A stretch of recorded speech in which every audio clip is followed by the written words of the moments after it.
சிந்து பைரவி நிப்ரமும் சிவா எச்சு பண்ணாத இலையில சாப்பிட்டுக்கிட்டு இருக்காங்க. சிந்து அதை பார்த்து சிவாக்கு கோவம் வருது. கொஞ்சம் கூட உனக்கு மனசாட்சின்றதே இல்லையா? உன்னை அந்த அளவுக்கு கேவலப்படுத்துறேன், எல்லாமே சொல்றேன். ஆனா நீ இந்த அளவுக்கு மனசாட்சி இல்லாத நடந்துக்கிற போயும் நான் எச்சு பண்ண இலையில சாப்பிட்டுக்கிட்டு இருக்கேன்னு சொல்றாங்க.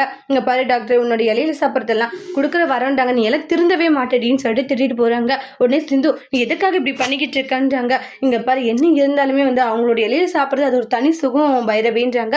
அது உனக்கு தெரியாது. ஆமா தெரியாது, நீ ஏன் தான் தேவையில்லாத வேலை பண்ணிட்டு இருக்கீ தெரியலன்னு சொல்லிட்டு சாப்பிட்டுக்கிட்டு இருக்காங்க.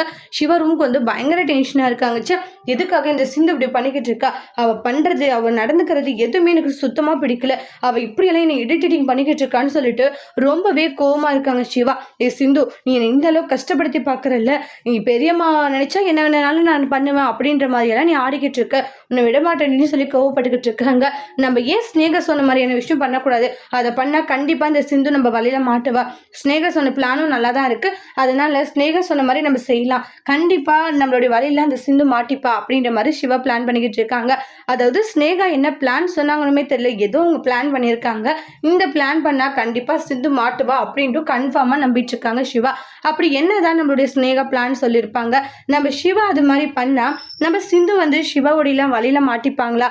அது கொண்டு வர பிரச்சனைகளை எப்படி நம்மளுடைய சிந்து சமாளிக்க போறாங்க அப்படின்றதெல்லாம் நெக்ஸ்ட் வீடியோல பார்க்கலாம். இந்த வீடியோ பிடிச்சிருந்தா லைக் பண்ணுங்க, கமெண்ட் பண்ணுங்க, ஷேர் பண்ணுங்க. மறக்காத சேனலை சப்ஸ்கிரைபர் பண்ணிக்கோங்க. Thank you friends.